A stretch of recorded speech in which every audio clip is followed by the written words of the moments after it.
Alright guys, welcome back to the channel. Thanks for being here and thanks for clicking on the video. I did have to change the setup a little bit. I'm off kilter a little bit because it's really bright behind me. I have poor lighting in the room right now, so I apologize in advance.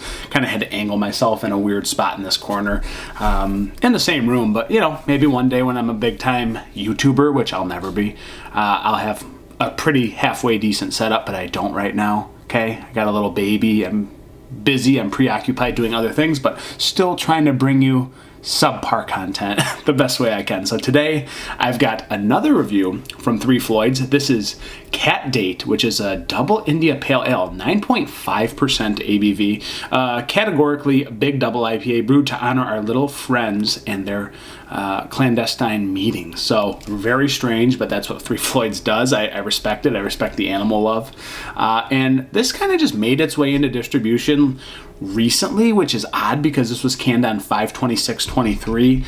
Today's August 16th, so you're looking at, you know, June, July, August, almost 2 months old, which I don't typically get anything older than a month from Three Floyds because Imperial Beverage in northern Michigan gets fresh beer and they deliver it very quickly.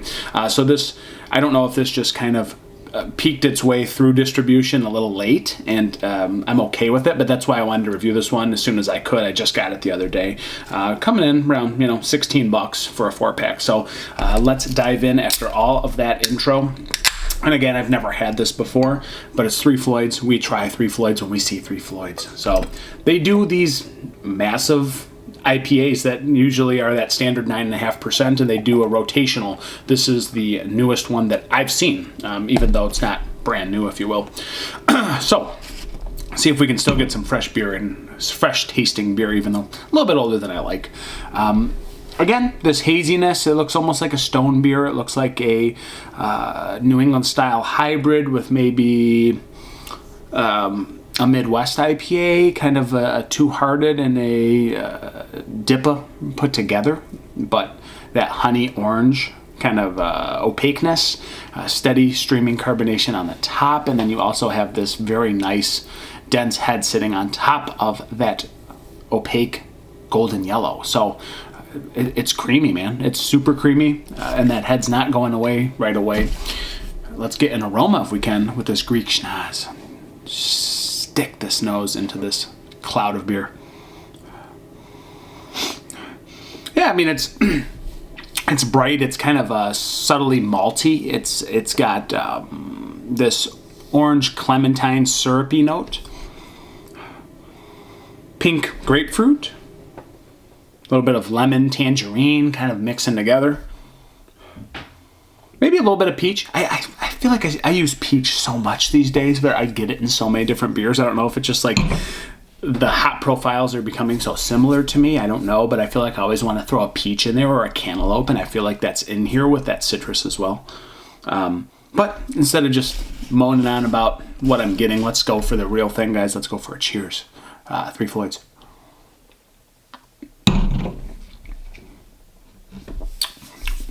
Ooh. So yeah, it reminds me of a Stone and Joy By beer without a ton of bitterness. So Stone and Joy By has that little bit of a heavier malt bill. This has that as well. It's a little bit of that honey doughy bread, a little bit of that honey marmalade mixed with the orange marmalade. We got this tropical citrus kind of thing. So it's not so much tropical, but it's giving me like hints of that. And then I get more of this citrusy, like, you know, grapefruit, almost like this dank piney grapefruit in a way.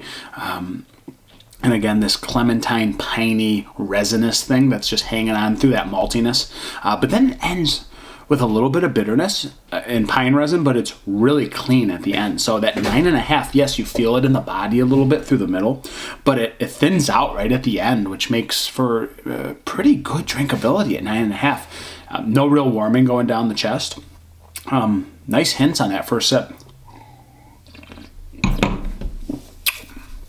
Yeah, so it's giving me the big vibe. It's giving me like the you know, double to triple IPA feel. A little bit of that floral, honey, maltiness, and again, it just dissipates and goes away with some nice, refreshing pine resinous back end that kind of just finishes really well. It's a lot better than I would have thought, being in this ABV range. But again, this like clementine, oily, orangey, kind of citrusy marmalade, this like honey, stone cantaloupe fruit. It's got this nice intermingling of fruits while still maintaining its IPA quality and still finishing really well with drinkability. So just a nice homage of flavors. There's just a lot of nice things in here. Finishes real dry. I mean, although there is that piney honey sweetness, finishes real dry. A little bit of that floral pine resin just kind of kicks in on the back end. And again, really nice. But guys, the beer finishes really well. It's a little bit deceiving how well it finishes relative to the ABV strength.